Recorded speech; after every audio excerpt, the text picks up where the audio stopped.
What is up, guys? Fado82 coming at you with a weekly Rust update video. This one's a big one, so we're going to go ahead and get right into it.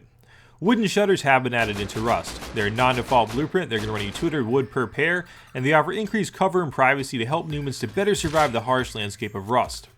Be aware they can be accessed from the outside by players who don't have building privilege, so if you put them on windows in low-lying areas or areas that are easily able to be accessed, be aware it's very easy for savages to get through those shutters, through your windows, and hatch you in your sleep.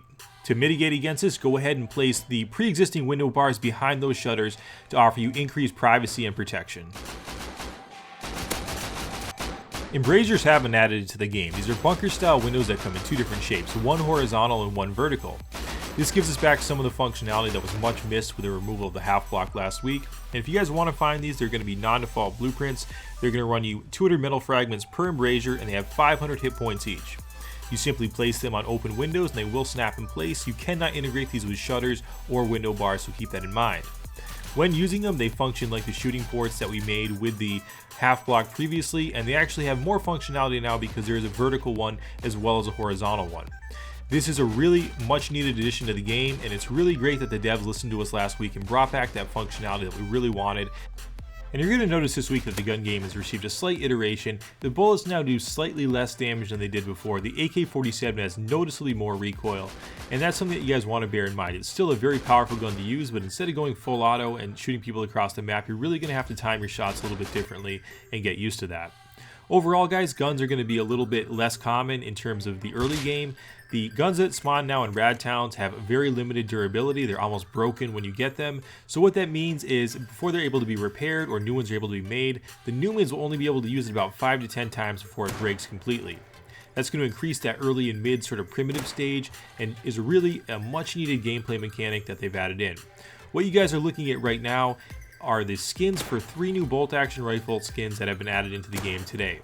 There's one called the Ghost, another the Tundra, and then another the Dreamcatcher. They each have their own distinctive look and vibe, and the Dreamcatcher specifically is very much like the Chieftain pump action shotgun we saw before. Very detailed model, they're all very detailed, but the Dreamcatcher was the most detailed out of all of them. If you guys want to acquire these skins, you're going to have to go ahead right now and pick them up on the store. I'm not sure if there'll be rare drops in the game in terms of the loot tables, but as of right now, you're going to have to go ahead and pick them up. They are purely cosmetic, guys, so don't get butthurt. They don't give you any increased performance or stats. They're just to look nice and pretty. And what do you guys think of this? Do they not look rustic for you, or do you think that they should keep going with this trend? What do you think? And Shelving has been added into Rust. Gary and team have answered our prayers after the removal of the half block. We wondered how we'd be able to make those 2-story loot rooms, and there's now an item that has that functionality. It's going to be a non-default blueprint, but it will allow us to create those 2-story loot rooms, and we can actually stack 4 crates per shelf if you go ahead and do it right. 5 actually in some circumstances. So it's going to allow us to again have those massive tight butthole loot rooms that we've really come to know and love in Rust. The high exterior stone gateway has been added into Rust this week. This is going to be a non-default blueprint that's going to run you 1,500 stones and offer you 2,000 protection per gateway. It's going to be something, guys, that if you incorporate in your base design, it's going to be a bit of a C4 and rocket sponge similar to the high exterior stone walls. It takes about 8 C4 to get straight through the gateway. It does open slowly like the wood gateway, so there's a bit of a risk reward to doing it, but if you go ahead and airlock it like we see here, that's really going to be the best method. It has a really nice looking view model that fits in well with the aesthetic of Rust, and again, it takes a lot of C4 to go ahead and get through that. You're looking at about 8 charges to go straight away through. The most interesting aspect is there's actually a shooting port or viewing port here. That's a really interesting thing to see, and it offers some nice scenic views if you go ahead and look out there. It also offers you the ability to defend against raiders that might be coming up to C4 that gateway, and this is a good way to defend the base without having to look up over it.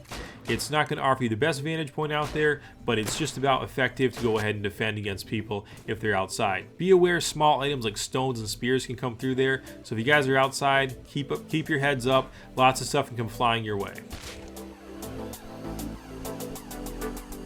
There's been a bit of an overhaul to the building mechanics in this week's version of Rust. You're going to notice right away the building wheel is missing some elements that you guys are used to. Specifically, doors are no longer going to be under the building wheel, but they're rather under the craftable category.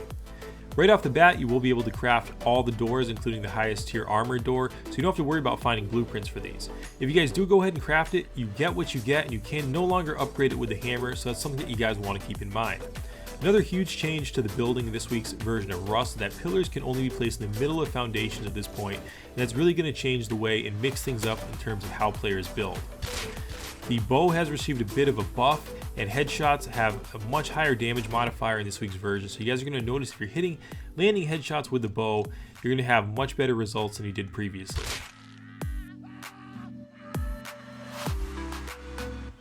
Newmans can sleep a little bit easier this week in Rust, knowing that the auto turret's received a bit of a buff. It now has 750 health compared to the 500 it previously had, and it's less prone to bullet damage. This makes the auto turret less of a glass cannon and more of a viable defense option. A new variable for server owners has been introduced in this week's version of Rust, and while it might seem like not the most forward-facing thing, it's absolutely fundamental to the gameplay. It's called Server Salt, and it's a new parameter and variable that server owners can set to mitigate against people predicting where the resources are by using third-party programs or using your own servers to put in the seed. As always guys, really hope you enjoyed this week's Rust update video. Had a lot of fun making it and filming it. As always guys, Fado82, peace.